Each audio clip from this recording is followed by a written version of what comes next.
याला thermal scanner म्हणतात. पायाचा हा जो मधला खोलगट भाग आहे, टाचेला मला सॉफ्टनेस पाहिजे, पंजाला सॉफ्टनेस पाहिजे, आर्च दिलेली असते. त्यांचं पायाचं प्रेशर टाचेवर जातो. आपल्या पायाला आपण हा मसाज घेऊ शकतो की 10 मिनिटांमध्ये त्यांच्या पायाचं मसाज होतं. नमस्कार मित्रांनो, मी नितीन आणि पुन्हा एकदा सर्वांचं स्वागत आपल्या मराठी युट्यूब चॅनलवर कोकणी इंडियन. मित्रांनो, आज मी आलोय डोंबिवली पूर्व स्टेशनच्या अगदी जवळ मेडिका एंटरप्राइजेस.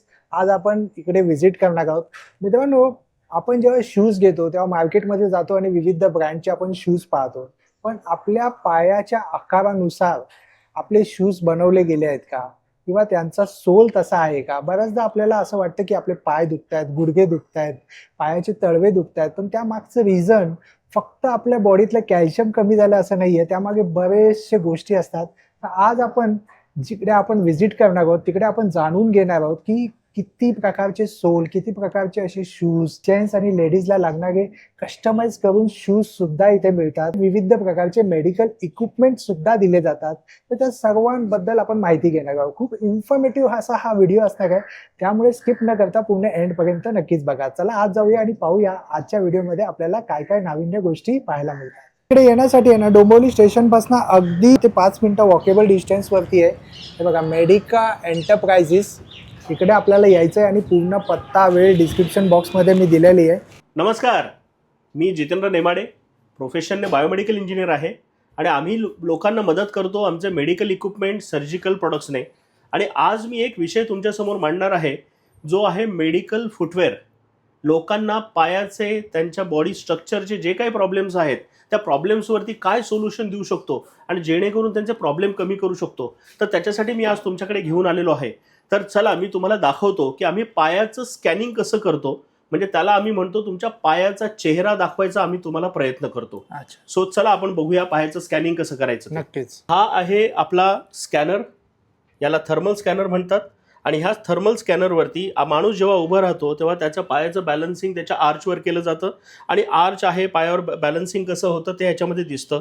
तर जेणेकरून काय होतं की आपल्या बॉडीचं बॅलन्सिंग कसं होतंय, कुठे होतंय ते आपल्याला कळलं पाहिजे आणि त्या पद्धतीने आपल्याला फुटवेअर सिलेक्ट केले गेले पाहिजे. किंवा ऑलरेडी आपण जे फुटवेअर वापरत असू तर त्याच्यामध्ये करेक्शन कसे करायला पाहिजे, तर त्याच्यासाठी आम्ही सजेशन्स देतो. अच्छा. तर आपण इथे बघितलं एक पेशंट आहे आणि त्या पेशंटचं आपण इथे स्कॅनिंग करतोय आता. तर स्कॅनिंग झाल्यावरती इथे बघितलं तर इथे इम्प्रेशन येतात. ह्या इम्प्रेशनमध्ये आपल्याला कळतं की त्यांच्या पायाचा शेप कसा आहे, आर्च कशी आहे, त्यांच्या पायाचं वजन कुठे कसं जातं आहे हे त्याच्यामध्ये कळतं आपल्याला. दोन्ही जॉईंट करा. पायामध्ये तिथे पायाच्या गॅप आहे का ती आपण बघतो इथे. आता यांचे पाय दोन्ही गुडघे जॉईंट झालेले आहे. अच्छा. जेव्हा पाय सरळ असतात त्यावेळेला त्यांच्या दोन्ही गुडघ्यांच्या मध्ये 2 बोटं जात असतील तर पाय सरळ आहेत, की माझं बॉडीचं वजन जे आहे ते पूर्ण पायातून खाली जातंय. पण जर माझे पाय जर मध्ये बेंड असतील तर काय होईल, माझं वजन पूर्ण गुडघ्यांवर येणार, गुडघे माझे हळूहळू फ्रिक्शन होणार, त्याच्यामध्ये डॅमेज येण्याची शक्यता असते. आणि आज आपण बघतोय की लोकांचे गुडघ्याचे, अँकलचे, कमरेचे, स्पॉन्डिलायसिसचे प्रॉब्लेम वाढलेले आहे. त्याचं कुठेतरी एक कारण हे तर नाही आहे. त्याच्यामुळे पायाचं स्कॅनिंग करून बघणं गरजेचं आहे. हे पायाचं जे स्कॅनिंग आहे याचे चार्जेस असतात 600 रुपये. पण आपण लोकांना अवेअरनेस व्हावी याच्यासाठी आपण ते आता करून देत आहोत free of cost, but definitely bye appointment only. त्याच्यामुळे जास्तीत जास्त लोकांनी याचा बेनिफिट घ्यावा, त्यांनी समजून घ्यावं. आणि याच्यामध्ये हा जो विषय आहे हा फक्त वयामानाप्रमाणे नाही आहे, तर लहान मुलांपासून पण चेक करणं खूप गरजेचं आहे. कारण आपलं जे फ्युचर आहे, आपलं जे नेक्स्ट जनरेशन आहे ते थोडंसं धोक्यात आहे. कारण बरेचसे फ्लॅट फीटचे पेशंट आपण बघतो. मग त्यांच्यासाठी करेक्शन कुठल्या वयापर्यंत करता येते आणि करेक्शन नंतर त्यांना लाईफ लॉंग सपोर्ट कसा देता येईल, मग त्याच्यासाठी आपण काम करतोय. तर हा झाला स्कॅनिंगचा विषय. आता स्कॅनिंगचा विषय झाल्यानंतर पुढे काय सोल्युशन काय, जे लोकांना माहीत नाही आहे.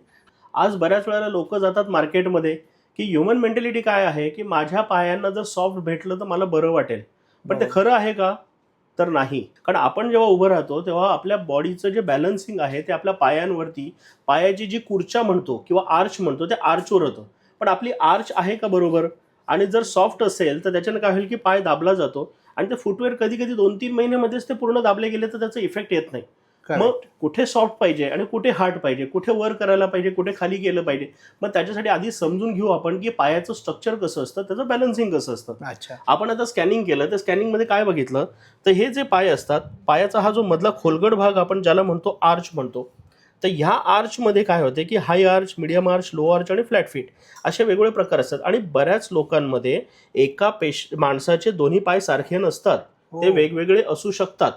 मग आता हे वेगवेगळे असू शकतात तर काय असू शकतं की ह्या आर्चवरती पायाचं बॅलन्सिंग होतं, आपलं बॉडीचं वेट त्या आर्चवर आल्यामुळे कधी कधी असं होतं की जर आपण बघतोय लहानपणी आपले पाय सरळ असतात, सरळ म्हणजे दोन्ही गुडघ्यांच्या मधलं अंतर असतं, पण कालांतराने आपण जसं वय वाढत जातं आपण आता बघत नाही कारण आपल्याला विषय माहीत नाही आहे. तर आता आपल्याला बघणं गरजेचं आहे की आपले पाय ह्या स्ट्रेटपासून कुठे नॉकनी किंवा बोलेग म्हणजे गुडघे दोन्ही जॉईंट होत आहेत का लांब जात आहेत हे बघणं गरजेचं आहे. आणि याच्यामध्येच काय होतं की आपलं बॉडीचं वजन जे सरळ पायातून खाली जायला पाहिजे ते न जाता जर गुडघे आपले बेंड झाले तर इथे नीमध्ये गुडघ्यामध्ये अडकतात, अँकलमध्ये अडकतात आणि त्याच्यामुळे हा पार्ट आहे आपला झीज होते. आणि झीज होऊनच मग याच्यामध्ये कधी खुर्च्या घासली जाते, गुडघे दुखतायत, कंबर दुखते, पाठदुखी आहे, स्पॉन्डिलायसिस आहे, असे प्रॉब्लेमही होऊ शकतात. तर आज आपण कुठलंही फुटवेअर घेऊ तर एक तर फुटवेअर घेताना कुठल्या टाईपचं फुटवेअर घ्यायला पाहिजे. बरीच लोक आजकाल फुटवेअर घेतात डिझाईन म्हणून खूप लांब लचक फुटवेअर घेतात. आपला पाय कसा आहे तर मागच्या साईडला नॅरो आणि पुढे ब्रॉड आहे, पण आज फुटवेअर कसे असतात पुढे नॅरो आहेत आणि मागे ब्रॉड आहे. हेच कारण ठरतं आपल्या पायाच्या आरोग्यासाठी घातक असतं. आणि याच्यामध्ये काय होतंय म्हणून फुटवेअर कधीही पुढच्या साईडने ब्रॉड असावं की पंजा आपला कम्फर्टेबल असावा, हील पाहिजे का नको पाहिजे हे कोण ठरवणार? तर आपण नाही ठरवायचं. हा जो स्कॅनिंगचा रिपोर्ट केला हा ठरवतो की आपल्या पायांना हीलची गरज आहे का नाही आहे. तर हे त्याच्यातून आपल्याला कळतं. बऱ्याचदा हाईटमुळे पण लोक हील घेतात. हाईटमुळे पण हील घेतात, पण ते कधी कधी त्यांना नंतर घातक ठरू शकतं. म्हणून ते आधी समजून घेणं गरजेचं आहे आणि त्याच्यासाठी पण सोल्युशन्स आहेत आपल्याकडे की काय करू शकतो आपण त्याला. आता जेव्हा तुमचं जे शूज आहेत, समजा तुम्ही शूज वापरतायत, मग त्या शूजमध्ये तुमच्या पायामध्ये हे काही जे चेंजेस आहे मग ते कसे करेक्ट करू शकतो आपण. मग हे करेक्ट करण्यासाठी आमच्याकडे जे आहे ते सायंटिफिकली डिझाईन केलेले इन्सोल्स आहेत. अच्छा. आज मार्केटमध्ये इन्सोल्स अवेलेबल आहेत 20 रुपयापासून ते 5,000 10,000 रुपयापर्यंत. बरोबर. पण काय आहे की त्यांनी कॉमन मेंटॅलिटीप्रमाणे कॉमन माणसासाठी की एक सोल सगळ्यांसाठी बनवता येईल अशा पद्धतीने त्यांनी बनवलेलं आहे. पण तसं नाही आहे. आजकाल काही काही कंडिशन्समध्ये आपल्याला हे वेगवेगळ्या लोकांसाठी वेगवेगळे सोल फुटवेअर असणं गरजेचं आहे. अच्छा. मग काय फरक असतो की वरचा भाग अँटीबॅक्टेरियल मायक्रोबियल आहे, त्याच्यानंतर टाचेला मला सॉफ्टनेस पाहिजे, पंजाला सॉफ्टनेस पाहिजे, पण मला काही जो आर्चचा भाग आहे हा मला वर उचलायचा आहे. कारण जिथे माझा पाय खाली बेंड होतोय तो होऊ द्यायचा नाही, मला त्याला वर उचलायचं आहे. मग तुमचा शूज भलेही 500 रुपयाचा असू दे, 5,000चा असू दे किंवा 50,000चा असू दे, पण त्या शूजमध्ये तुमच्या पायाच्या स्कॅनिंगप्रमाणे तुम्हाला इन्सोल जर घातले तर जास्त कम्फर्ट राहील. ब्रँडेडच असलं पाहिजे असं नाही आहे, कॉस्टलीच असं पाहिजे नाही, स्वस्तातले शूज जरी असले तरी ह्या सोलमुळे तुमच्या पायाला तुम्ही बॅलन्सिंग करतात. पायाला बॅलन्सिंग केलं की तुमची बॉडी बॅलन्सिंग होते आणि बॉडी बॅलन्सिंग झाली तर तुमचे फ्युचरचे जे प्रॉब्लेम्स आहेत ते कुठेतरी आपण कमी करू शकतो किंवा आपण त्याच्यापासून लांब राहू शकतो. तर त्याच्यासाठी हे एक सोल्युशन आहे की आज शाळेतल्या मुलांपासून ऑफिसला जाणाऱ्या सेल्समन, ऑफिस स्टाफ, ॲज वेल ॲज जे मॅरेथॉन रनर्स आहे त्यांच्यासाठी किंवा ओल्ड एज लोक आहे की आजकाल पाय दुखतात म्हणून डॉक्टर सजेस्ट करतात की शूज घाला, चांगले शूज घाला, ब्रँडेड शूज घाला. पण त्याच्याऐवजी त्यांनी जर हे अशा टाईपच्या शूजमध्ये सोल घातले तर जेणेकरून त्यांचा जो त्रास आहे तो आपण कमी करू शकतो आणि त्यांचा जास्त कम्फर्ट मिळू शकेल, ते जास्त चालू शकतात. माणूस जास्त चालला तर त्याचं वजन मेंटेन राहील, वजन जर मेंटेन राहिलं तर त्याचे बाकीचे जे आजार आहेत ते आजार कंट्रोलमध्ये राहतील. पण आता माणूस कसं आहे की प्रत्येक वेळेला शूज वापरत नाही आहे. शूज कधी वापरेल? मॉर्निंग वॉकला जायला स्पोर्ट्स शूज वापरेल, डे टू डे ॲक्टिव्हिटीजमध्ये फॉर्मल शूज वापरेल. पण बऱ्याच वेळेला बरंचसं क्राऊड असतं की ज्यांना नॉर्मल चप्पल सँडल वापरणं असतं. आता चप्पल सँडलमध्ये पण जर समजा अशा करेक्शन्स आर्चप्रमाणे आपल्याला हव्या असल्या तर काय करायला पाहिजे? तर मग त्याच्यासाठी फुटवेअर काय वापरायला पाहिजे? म्हणजे बऱ्याच पेशंट्सला कसं आहे की आता जसं डायबेटीस पेशंट आहे, डायबेटीस पेशंटना डायबेटिक फुटवेअर वापरायला सांगतात. म्हणजे डायबेटिक फुटवेअर म्हणजे काय असतं की डायबेटिक फुटवेअरमध्ये पहिला पार्ट असतो प्रिव्हेन्शन पर्पज. प्रिव्हेन्शन पर्पज म्हणजे कसं आहे की चप्पल किंवा सँडल जे काय असेल त्याचा खालचा जो बेस आहे तो अशा पद्धतीचा पाहिजे की जेणेकरून खालून काही त्यांना टोचलं नाही पाहिजे. म्हणून त्या डायबेटिक पेशंटना घरामध्येही फुटवेअर वापरणं रिकमेंडेड असतं, ॲज वेल ॲज बाहेरही वापरणं गरजेचं असतं. आता त्या डायबेटिक पेशंटला डायबेटीस बरोबर जर ऑर्थोपेडिक बेनिफिट मिळाला तर मग अशा वेळेला त्यांना जी सॉफ्टनेस पाहिजे असते ती सॉफ्टनेस आहे, पण ह्यांच्या फुटवेअरला आर्च पण आपण देतो, ज्याच्यामुळे डायबेटिक आणि ऑर्थोपेडिक हे कंबाईन फुटवेअर होतं. एक तीर में दोन निशाणे हे इथे साधलं जातं. मग त्यासाठी काय तर घरामध्ये आपण काय म्हणतो की जरा थोडं स्वस्तातलं सोल्युशन पाहिजे, कारण घरी वापरासाठी आपण जास्त खर्च करत नाही, म्हणून स्लीपर्स आहेत की घरच्या वापरासाठी. आता जेव्हा आपण बाहेर जातोय, जेव्हा बाहेर जातो तेव्हा जरा चांगलं फुटवेअर पाहिजे. पण डेफिनेटली त्याच्यामध्ये ह्या पण दोन्ही गोष्टी कव्हर केल्या पाहिजे की सोल चांगला पाहिजे, की काही टोचलं नाही पाहिजे, काही लागलं नाही पाहिजे. याच्यामध्ये जे स्पेशलाइज मटेरियल आहे की हे American diabetic associations, orthopaedic associations यांनी जे सजेस्ट केलेलं आहे, जे पेशंटच्या हिशोबाने चांगले आहे, की ज्याच्याने जास्त हीट वाढणार नाही, घाम जास्त येणार नाही, अशा पद्धतीने हे फुटवेअर बनवले जातात. आणि याच्यामध्ये पण तुम्ही बघाल तर याच्यामध्येही आर्च बनवलेली असते, जेणेकरून हे डायबेटीस आणि ऑर्थोपेडिक दोन्ही पेशंटसाठी उपयोगी पडेल. मग आता आपल्या लाईफस्टाईलप्रमाणे आपण बघतो की नॉर्मल बरेच जण म्हणतात मला इथे तिथे जायचं, मग चप्पल वापरायची, मग त्यावेळेला ही चप्पल असते. पण आमच्या परीने आम्ही रिकमेंड करतो की पेशंट जे असतील त्यांनी सँडल किंवा ज्यांना आर्चची गरज आहे त्यांनी चप्पल वापरू नये. याचं कारण काय असतं, चपलेमध्ये जेव्हा आपण पाय इन्सर्ट करतो तेव्हा पाय आपला एका ठिकाणी राहत नाही चालताना, कधी पुढे जातो, कधी मागे येतो, कधी साईडला जातो. त्याच्यामुळे काय होतं की हा जो आर्च बनवली आहे त्या आर्चचा त्यांना जास्त इम्पॅक्ट येत नाही. पण ठीक आहे, फंक्शन जायचंय, थोडं फॅन्सी पाहिजे, टेम्पररी वापरलं तर काही हरकत नाही.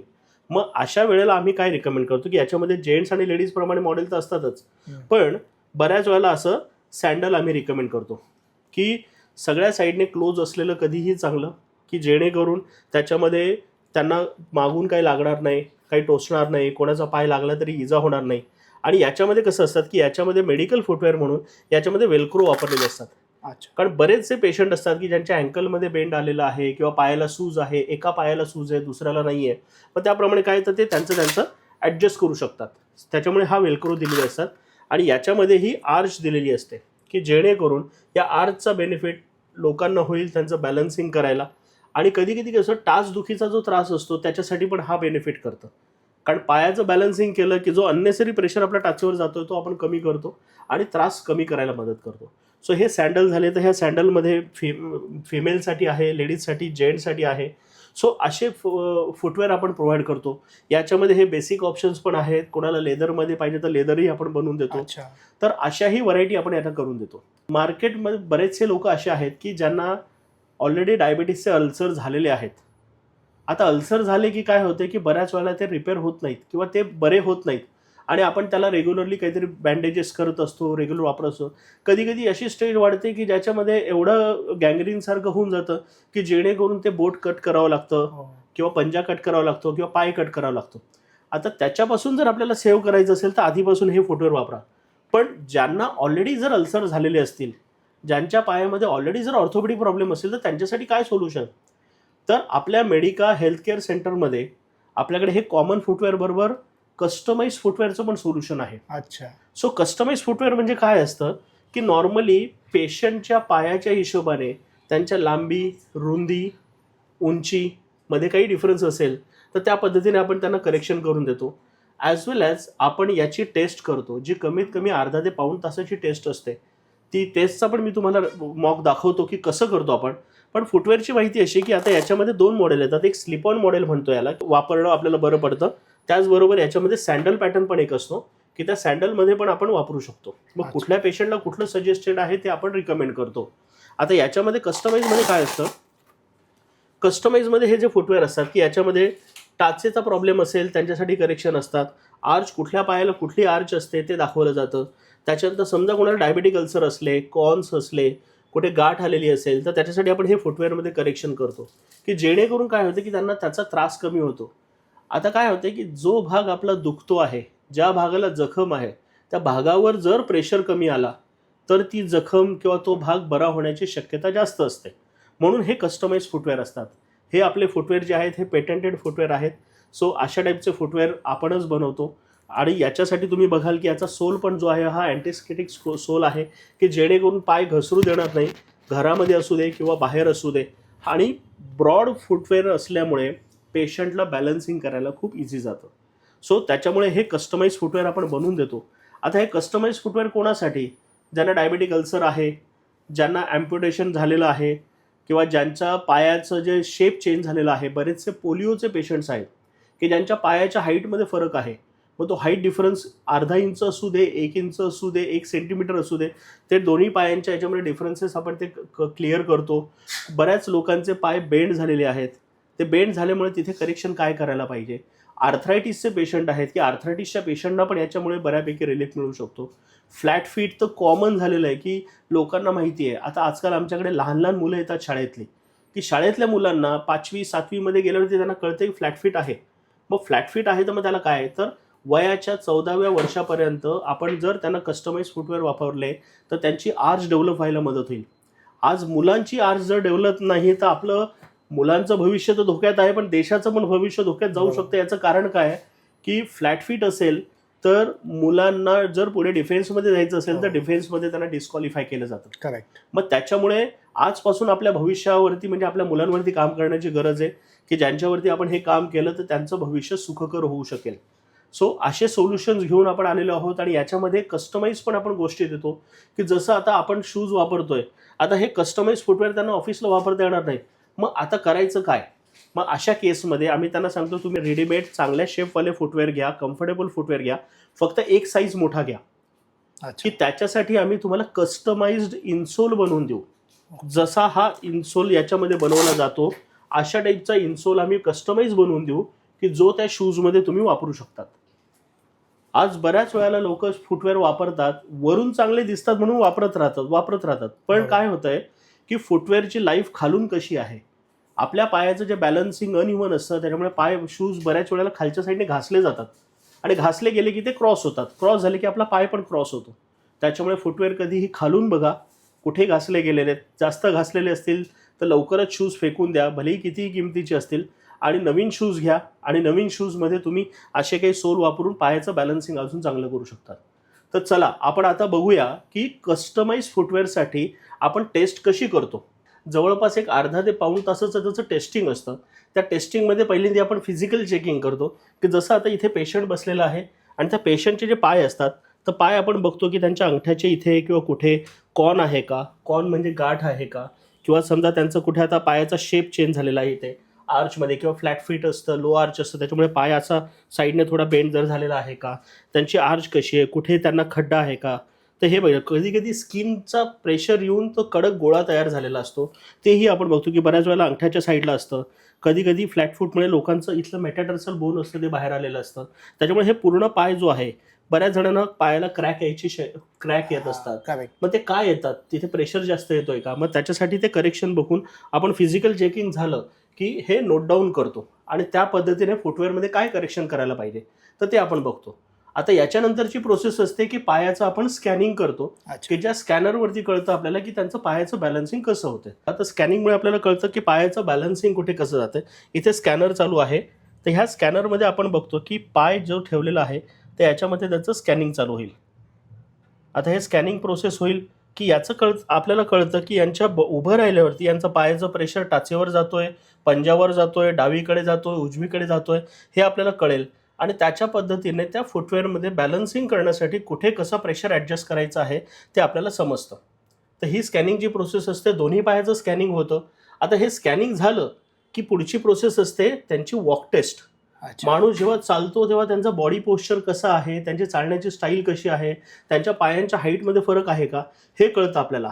तर चला तर आपण पुढचं व्हिडिओ टेस्ट घेऊया. नेक्स्ट टेस्ट आहे आपली वॉक टेस्ट, की वॉक टेस्टमध्ये त्यांचं कसं चालण्याची स्टाईल आहे, बॉडी पोश्चर कसा आहे, तो कसा करेक्ट करायचा. त्यासाठी आपण आता वॉक टेस्ट घेतोय की ज्याच्यामध्ये पेशंटला इथून वॉक टेस्टमध्ये पुढे जायचं असतं, तिथे थांबायचं असतं, थांबून मग ते वळणार, वळून परत ते चालत येणार. असं 2 वेळा आपण त्याची टेस्ट घेतो. त्याच्यामध्ये आपल्याला त्यांचं वॉक टेस्ट कळते की जेणेकरून त्यांचं बॉडी बॅलन्सिंग कसं आहे, प्रेशर कसं आहे, पायाच्या हाईटमध्ये काही डिफरन्स आहे का याचा अंदाज येतो आपल्याला, पायाची पोझिशनिंग कशी पडते ते आपल्याला समजतं आणि मग त्या पद्धतीने करेक्शन्स केले जातात. सो वॉक टेस्ट झाली, नंतर मग जी शेवटची टेस्ट असते ती आहे फिजिकल इम्प्रेशन घेणं. आपल्या पायाचा शेप कसा आहे, काय आहे, त्याचं पेपरवरती मेजरमेंट घेणं. ते परत एकदा फिजिकल चेकिंग करतो पायाची, की पायाला कुठे काही जर हार्डनेस आलेला आहे, कॉर्न म्हणतो आपण, कॅलस म्हणतो. कॅलस म्हणजे कसं आहे की कुठेतरी स्किन कडक झालेली आहे, घट्ट झालेली आहे, ते आपण चेक करतो. त्या पद्धतीने तिथे मार्किंग करतो. जिथे जिथे आपल्याला वाटतंय की जिथे करेक्शनची गरज आहे तिथे मार्किंग करतो आणि हे मार्किंग झाल्यानंतर आपण पेपरवरती इम्प्रेशन घेतो. अच्छा. सो आता आपण पेपरवरती इम्प्रेशन घ्यायचं आहे. हे इथे पेपरवर आपण त्यांचं इम्प्रेशन घेतलेलं आहे की ॲक्च्युअल त्यांच्या पायाचा शेप कसा आहे, कुठे बाहेर आहे, कुठे आतमध्ये गेलेला आहे. आता इथे जे आपण हे बघतोय हे मार्किंग झालेले आहेत की या मार्किंगला त्यांना कॉन आहे किंवा कॅलेस आहे. मग त्या पद्धतीने जेव्हा कस्टमाइज फुटवेअर बनवलं जाईल त्याच्यामध्ये ते करेक्शन्स केले जातील. सो ह्या पद्धतीने ही टेस्ट पूर्ण झाली. ह्या टेस्टनंतर त्यांचा एक फॉर्म भरून घेतला जातो की ज्या फॉर्ममध्ये त्यांचं लाईफस्टाईल काय आहे, त्यांना काय काय आजार आहे, डायबेटिक आजार, ऑर्थोपेडिक आजार हे बघितले जातात. बाहेर कुठे कुठे फिरतात, उभं राहून काम आहे का बसून काम आहे, ह्या पद्धतीने आपण त्यांचा एक फॉर्म भरून घेतला जातो की हे अशा टाईपचा त्यांचा फॉर्म भरतो की ज्याच्यामध्ये ही पूर्णपणे माहिती त्यांची भरली जाते. एवढे सगळे पॅरामीटर्स त्यांचे चेक केले जातात. अच्छा. आणि हे रिपोर्ट बनवून मग आपले जे काही कस्टमायझेशन सेंटर आहे तिथे जाऊन जे काही ऑर्थोपेडिस्ट डॉक्टर्स असतात ते त्याला ॲनालाइज करतात आणि ॲनालाइज करून त्याच्यामध्ये काय करेक्शन करायला पाहिजे त्या पद्धतीने फुटवेअर बनतं. सो अशा टाईपचं हे आहे कस्टमाइज फुटवेअर सेंटर की जिथे आपण पूर्ण कस्टमायझेशन करून देतो. जिथे आपल्याकडे आतापर्यंत फक्त डोंबिवलीतून नाही तर मुंबईभरातून इव्हन मुंबईच्या बाहेरूनही लोक आलेली आहेत की ज्यांना त्रास सहन होत नाही आहे, ज्यांना करेक्शन्स पाहिजे त्या पद्धतीने लोक येत आहेत आणि ते आपल्या ह्या सेंटरला भेट देत आहेत. एखाद्याने फुटवेअर घेतल्यानंतर पुन्हा ही टेस्ट कधी करावी लागते का? वर्षानंतर का 2 वर्षानंतर पुन्हा ही टेस्ट करणं गरजेचं असतं का? पायाचा आकार थोडाफार फ्लेक्सिबल किंवा डिफरन्शिएट होतो का? आता याच्यामध्ये टेस्ट करणं हे वेगवेगळे पॅरामीटर्स असतात. जर लहान मुलांमध्ये बघितलं की लहान मुलांमध्ये आपण करेक्शनवरती काम करतोय की त्यांचा तो पार्ट करेक्ट होणं गरजेचं आहे. त्यामुळे अंदाजे 8 ते 10 महिन्यांनी त्यांनी हे परत टेस्ट करणं गरजेचं आहे अच्छा. की जेणेकरून त्याच्यानंतर त्यांचं फुटवेअरमध्ये काही चेंजेस करायची गरज आहे का ते बघावं लागतं. अदरवाईज जेव्हा फुटवेअर जास्त डिटोरिएट झालेलं असेल, कुठे डॅमेज झालेलं असेल तर त्या केसमध्ये मग परत टेस्ट करून आपण त्यांना पूर्ण फुटवेअर नाही पण फुटवेअरचा आतला इन्सोल फक्त आपण त्यांना परत कस्टमाइज करून देतो. ओके. ते पण नॉमिनल चार्जेसमध्ये करून दिलं जातं. आता मार्केटमध्ये आता बऱ्याच टाईपचे शूज मिळतात. असं एक मिथ आहे की जे सर्वात छान ब्रँड आहे ते सर्वात चांगलं. मोस्टली सामान्य नागरिक जो आहे तो गादी बघतो किंवा बरोबर. पायाला आरामदायक आहे बरोबर. का. पुन्हा काही जणांना हेरिडेटरी पायांचे आजार असतात. असं काहींना भेगा पडतात किंवा काहींना फोड वगैरे येतात. तर त्यांच्यासाठी ही टेस्ट किती महत्त्वाची असते? कारण काय आहे की प्रत्येकजण जेव्हा शूज घ्यायला जातो तर शूज घ्यायला 2 गोष्टी असतात आत्ताच्या युगामध्ये. एक तर लोक फॅन्सीच्या प्रमाणे घेतात की बरोबर. काय फॅशन चालू आहे सध्या, आणि दुसरं असतं एक कम्फर्टनेस. तर दादा तुम्ही काय सांगाल की आपल्या इथे काय वेगळं काय आहे जे लोकांनी इकडे आलं पाहिजे? कसं आहे की डेफिनेटली आधी आपलं भारतामध्ये कल्चर असं होतं की माणूस चपलाच वापरत नव्हता. तेव्हा तो काय करायचा, मोचीकडे जायचा, मोचीकडे पाय ठेवायचा, मेजर मिळून चपला बनवल्या जायच्या. पण जेव्हा अमेरिकन स्टाईल इंडियामध्ये आली तेव्हा रेडीमेड फुटवेअरची सुरुवात झाली. पण रेडीमेड फुटवेअरमध्ये फॅन्सीनेसमुळे जे शेप चेंज होत गेले ते कुठेतरी आपल्या या स्ट्रक्चरसाठी घातक ठरत गेले. अच्छा. सो आज फुटवेअर बाहेरचे वाईट आहेत मी असं बोलत नाही आहे, पण फक्त आपल्या पायांच्या प्रमाणे फुटवेअर आहेत का त्या पद्धतीने घ्यायला पाहिजे. बऱ्याच वेळेला आजकाल फुटवेअर कसे घेतले जातात, डिझाईन कशी चांगली आहे, त्याचा शेप कसा चांगला आहे की त्याने घातलंय म्हणून मला चांगलं मी घालतो तर ते चांगलं सुटेबल आहे का बरोबर. हे बघणं गरजेचं आहे. आणि बऱ्याच वेळेला ही जसं मी आधी म्हटलं की सॉफ्ट फुटवेअर असेल तर मला बरं वाटेल, हे काही प्रमाणात बरोबर आहे पण काही प्रमाणात चुकीचं पण आहे की ज्यांचे तळपाय जळजळत आहेत किंवा काही आहे त्यांनी सॉफ्ट घातलं तर ठीक आहे, पण ज्यांच्या पायाचं बॅलन्सिंग करायचं आहे आणि त्या बॅलन्सिंग न केल्यामुळे पुढे त्यांना त्रास होणार असतील तर त्यांना वेगळ्या टाईपचे फुटवेअर किंवा वेगळ्या टाईपचे सोल घालणं गरजेचं आहे. आणि अशाचसाठी आम्ही ही अवेअरनेस करतोय की जेणेकरून जास्तीत जास्त लोकांना समजेल की मला आता माझ्या पायाकडे बघणं गरजेचं आहे, कारण मी जर उद्या पुढे चालू नाही शकलो तर माझं वजन वाढेल आणि माझे आजार वाढतील. त्याच्यामुळे मला पुढच्या फ्युचरच्या हिशोबाने विचार करून मला आज काय करेक्शन करायचं आहे तर त्याच्यासाठी त्यांनी इथे येणं गरजेचं आहे की जेणेकरून आपण हे कस्टमायझेशन त्यांना करून त्यांना त्यांचे मेडिकल फुटवेअर आपण त्यांना देऊ शकतो. आता जे बेसिक पहिलं स्कॅनिंग आपण बघितलं त्याची खरी चार्जेस 600 रुपये आहे.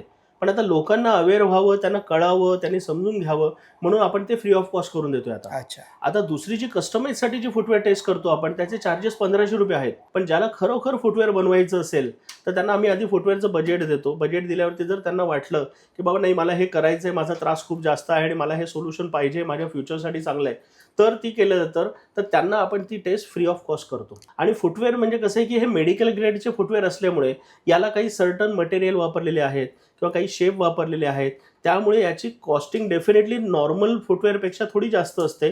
पण त्यालाही आम्ही मॉडरेट ठेवायचा प्रयत्न केलेला आहे. तर आपल्याकडे 1000 रुपयापासून ते 7,000 8,000 रुपयापर्यंत फुटवेअरची रेंज आहे, ओके. की ज्याच्यामध्ये स्लीपर्स आहे, डायबेटिक ऑर्थोपेडिक रेडीमेड चप्पल्स आहेत, सँडल्स आहेत, कस्टमाइज फुटवेअर आहे. तर ही कंप्लीट रेंज आहे की ह्या बजेटमध्ये जाते. पण डेफिनेटली कुठेतरी फ्युचरमध्ये जे आपण खर्च करणार आहोत, कारण आज एका नी रिप्लेसमेंटचा खर्च कमीत कमी 1.5 ते 2 लाख रुपये एका पायाला झालेला आहे. तर ह्या ज्या गोष्टी आहेत की ते कुठेतरी विचार करून आपण त्याच्यापासून किती लांब राहू शकतो, किंवा त्याला ते त्रास असून सुद्धा आपण त्याच्याबरोबर कसं आपलं पेन कमी करू शकतो, त्याच्यासाठी हे सोल्युशन्स आहेत. यामध्ये लेडीज जेंट्स फॉर्मल सगळ्या प्रकारचे शूज फुटवेअर. हो, लेडीज जेंट्स फॉर्मल्स, किंवा कधी कधी कोणाच्या पायाप्रमाणे जरी शूज बनवायचे असले तरी ते शूज बनवून त्याच्यामध्ये आपले सोल वापरू शकतात. सो अशा पद्धतीने आपण करून देतो. म्हणजे जसं आपण बाहेर बघतो की डॉक्टर चप्पल आजकाल खूप प्रसिद्ध झालेली आहे. हो, तर त्याच्याऐवजी हे सर्वात बेस्ट आहे, कारण हे प्रॉपरली आपल्या पायाचं पूर्ण एक कस्टमाइज करून व्यवस्थितपणे ते सजेशन दिलं जाते. डेफिनेटली कसं आहे की एक फुटवेअर जे सगळ्यांच्या पायासाठी बनवलेलं आहे आणि एक फुटवेअर जे त्यांच्या पायासाठी बनवलेलं आहे, सो याच्यामधला जो कम्फर्ट आहे तो खूप वेगळा असतो. अच्छा. त्यामुळे आपण तो मेडिकल प्रॉब्लेम समजून फुटवेअर देतोय, ना की कॉमन प्रॉब्लेम समजून त्यांना कॉमन फुटवेअर देतोय. Correct. सो हा थोडासा डिफरन्स आहे. मला कुठल्याही ब्रँडबद्दल प्रॉब्लेम नाही आहे, पण काही प्रोडक्ट्स असे आहेत कॉमन की ते सगळ्यांना उपयोगी पडतात. पण काही पेशंट्स असे असतात की ज्यांना काहीतरी प्रॉपर सोल्युशन पाहिजे असतात, जे आपण द्यायचा प्रयत्न करतो इथे. तर आपल्याकडे काही युनिक प्रोडक्ट्स आहे की ज्याच्यामध्ये काही मसाजर्स असतात की जे डे टू डे ॲक्टिव्हिटीजमध्ये लोक वापरू शकतात. आता हे एक मसाजर आहे की आपल्या बॉडीचं जे टॉप टू बॉटम वेगवेगळे ऑर्गन आहे ते आपल्या पायाच्या ॲक्युप्रेशर पॉईंटशी कनेक्टेड आहे. हां, त्याच्यामुळे इथे कसं आहे की इथे पण परत चप्पल तुम्ही बघतायत की याच्यामध्ये हे ॲक्युप्रेशर पॉईंट्सशी कनेक्ट केलं गेलेलं आहे.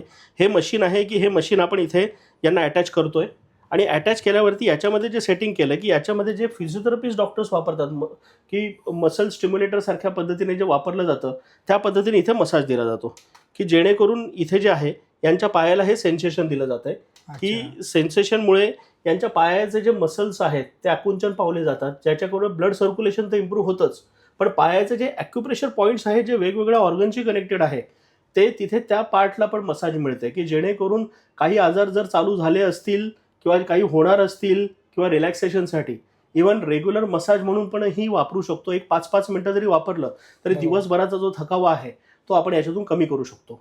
प्लस पायाला चप्पल घालूनच नाही तर याला वेगवेगळ्या बॉडी पार्टला पण अटॅच करू शकतो, ज्याला जे इलेक्ट्रोड असतात त्याच्यातून गुडघ्यासाठी, पाठीसाठी, कमरेसाठी आपण हे अटॅच करू शकतो. करेक्ट. फिजिओ करताना मला वाटतं हेच देतात ते. हेच दिलं जातं. Right. डेफिनेटली फिजिओथेरपिस्ट पण ह्याच पद्धतीचे इक्विपमेंट वापरतात. पण हे कसे बनवले की हे घरच्या पेशंटसाठी की स्वतः ते वापरू शकतात विथ द डॉक्टर कन्सल्टेशन. की हे अशा टाईपचे काही मसाजर पण आहे, गन मसाजर आहे की ह्या मसाजरने पण आपण बॉडीचे वेगवेगळे पार्ट आपण मसाज करू शकतो. त्याच्यामध्ये वेगवेगळे अटॅचमेंट्स आहे, त्या अटॅचमेंट वापरू शकतो. कारण मस्क्युलर पार्ट आहे की हाडांचा पार्ट आहे त्याप्रमाणे कुठली अटॅचमेंट वापरायला पाहिजे त्या पद्धतीने हे इक्विपमेंट आहेत. याच्यामध्ये दिसायला सेम दिसतात पण फंक्शन्स वेगवेगळे असतात, आणि बऱ्याच वेळेला काय होतं की ऑनलाईन आपण बघतो आणि तिथे कन्फ्यूज होतो. सो इथे फिजिकली ह्या गोष्टी बघायला मिळतात. करेक्ट. आता ह्या मसाजमध्ये एक प्रकार असतो की कास्य थेरपी, म्हणजे अँशियंट मेथड, म्हणजे आयुर्वेदिकमध्ये आपण बघतोय की आयुर्वेदिक आधी लोक काशाच्या वाटीने पाय घासायचे, तर त्याच्यासाठी मोठं मशीन असतं ते पण आपण देतोच किंवा त्याची थेरपी पण देतो. पण त्याच्याबरोबर आजकाल घरोघरी वापरता यावं याच्यासाठी असं इलेक्ट्रिक बेस हँडी काशाच्या वाटीचं मशीन पण आपण प्रोव्हाइड करतो, की घरच्या घरी आपल्याला जसं हवं तसं आपण वेळेप्रमाणे आपण हे वापरू शकतो. की वाटी जर आपल्याला पायाला करायची म्हटली तर किती वेळ आपण करणार, बरोबर. त्याच्यामध्ये स्पीड कमी जास्त करता येतो. कधी याच्यामध्ये ते कंट्रोल आहे की आपण याचा जो स्पीड बंद करून ऑन करून कमीपासून जास्तीपर्यंत करू शकतो, की जेणेकरून आपल्या पायाला आपण हा मसाज घेऊ शकतो आणि घरच्या घरी आपण हे घेऊ शकतो मसाज. की याच्याने काय होतं की बॉडीमधली जी आपली हीट आहे, बॉडीमधली जी घाण आहे ते कमी करायला मदत करतं, आणि त्याच्यावरून हळूहळू बऱ्याच जणांना याचा बेनिफिट होतो. म्हणजे बॉडी डिटॉक्स होते. बॉडी डिटॉक्स होते याच्याने. काशाच्या वाटीने किंवा काशाच्या थाळीने पायाला मसाज, जे बॉडी डिटॉक्सिफिकेशन वापरतात, जसं तुम्ही बघितलं आमच्याकडे छोटं मशीन पण आहे घरच्यासाठी, पण त्याला जी लागणारी बाहेरची जी थेरपी आहे त्या थेरपीसाठी हे मोठं मशीन पण आहे, की जेणेकरून पेशंट तिथे बसला की 10 मिनिटामध्ये त्यांच्या पायाचं मसाज होतं. याच्यामध्ये वेगवेगळे तेल, ऑइल आपण वापरू शकतो, तिळाचं तेल, नारळाचं तेल किंवा साजूक तूप वापरू शकतो, की जेणेकरून त्याचा इफेक्ट जास्त चांगला मिळतो आपल्याला. त्याच्याबरोबरच मग जो फूट मसाज प्रकार आहे तो फूट मसाजचे जे मशीन आहेत हेही आहेत. त्यामुळे आमच्याकडे मसाज करण्यासाठी जे मशीन आहेत ते कमीत कमी 500 रुपयापासून ते 5 लाखापर्यंत मशीन्स आहेत, की जशी रिक्वायरमेंट त्याप्रमाणे सोल्युशन्स. त्याच्यामुळे आम्हाला स्वतःला बायोमेडिकल कन्सल्टंट म्हणून घेतो, की ॲज अ कन्सल्टंट पेशंटसाठी, डॉक्टरसाठी, हॉस्पिटलसाठी त्यांच्या बजेटनुसार त्यांच्या रिक्वायरमेंट प्रमाणे प्रॉडक्ट कसं लागेल ते द्यायचं आम्ही काम करतो. अनेक लोकांना मदत व्हावी म्हणून आम्ही काय करतोय की पाण्याबद्दल लोकांना महत्त्व माहीत नाही आहे आणि आजकाल रेग्युलर पाण्यामधूनही काही क्लोरीनचे तत्व बॉडीमध्ये जात आहेत जे बॉडीला वीक करतायत आणि वीक करून आज आपण बघतो की बऱ्याच जणांना आजार होत आहेत. तर त्याला आपण कसं आपल्या बॉडीसाठी करू शकतो, तर त्याच्यासाठी आमच्याकडे आहे अल्कलाईन वॉटरचं मशीन. बेसिकली ही जॅपनीज टेक्नॉलॉजी आहे. हे जॅपनीज टेक्नॉलॉजीचे मशीन आहेत की ह्या मशीनमधून आपल्याला वेगवेगळ्या पीएचचे अल्कलाईन वॉटर मिळतात. म्हणजे आता मशीन फक्त हे सॅम्पल म्हणून इथे आम्ही दाखवतोय, तर याच्यामध्ये वेगवेगळे मॉडेल्स आहेत आमच्याकडे की जे आम्ही देतोय की जे डेफिनेटली वेगवेगळी व्हरायटीप्रमाणे आपल्याला मिळत आहेत आणि कॉस्ट इफेक्टिव्हनेस याच्यामध्ये आणायचा प्रयत्न करतोय. की बरेचसे जे पेशंट आहे की डायबिटीस पेशंट आहे, इव्हन आजकाल कॅन्सरचे पेशंट आहे की बऱ्याच वेळेला ते आमच्याकडे येतात, असे पाणी घेऊन जातात किंवा मशीन घेऊन जातात आणि त्याचा त्यांना खूप उपयोग होतो. कारण कॅन्सरमुळे काय होतं की बॉडीमधले जे टिश्यूज असतात ते डॅमेज होण्याची शक्यता असते, त्याचं रिज्युएशन होत नाही, सेकंड थिंग बॉडीमध्ये हीट वाढते. अशा केसमध्ये त्यांचे जे त्रास असतात ते त्रास कमी करण्यासाठी ह्या पाण्याचा खूप उपयोग होतोय की जेणेकरून याच्याने आपण prevention is better than cure याच्यासाठी आपण आपल्या बॉडीसाठी काम करू शकतो. कारण पाणी आपण दिवसभरात जे पितो ते आपल्या बॉडीत जातं आणि जर त्याच्यामध्ये जर समजा क्लोरीन जात असेल, ॲसिडिक तत्व जात असतील, तर विचार करा की आपली बॉडी आतमधून अल्कलाईन आहे आणि त्याच्यामध्ये आपण ॲसिड टाकतोय तर काय होईल. तर तेच जर समजा आपण अल्कलायनायझेशन पाणी टाकलं तर डेफिनेटली बॉडी इम्प्रूव्ह होईल, स्टॅमिना वाढेल, आपला बॉडी डिटॉक्स व्हायला मदत होईल. त्याच्यासाठी हा एक प्रयत्न आहे की याच्यासाठी जर समजा अजून काही माहिती असेल तर डेफिनेटली आम्हाला कॉन्टॅक्ट करा की त्याच्यासाठी आम्ही त्याचा डेमो देतो, काय पाण्याचा इम्पॉर्टन्स आहे, कसं काय आहे तेही आम्ही लोकांसाठी देतो. आता एक विषय असा आहे की ज्याच्यात आम्ही बऱ्याच वर्षापासून काम करतोय ते म्हणजे रात्री झोपेमध्ये घोरणं.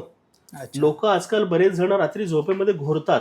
तर हे घोरणं म्हणजे आधी समजायचो आपण की माणूस थकला असेल त्याच्यामुळे घोरत असेल, पण आजकाल माणूस एवढा इझी लाईफस्टाईल जगतोय गाडी, कार आणि ह्याच्यामुळे की त्याचं मेहनतीचं काम कमी झालेलं आहे, पण तरी माणूस घोरतो.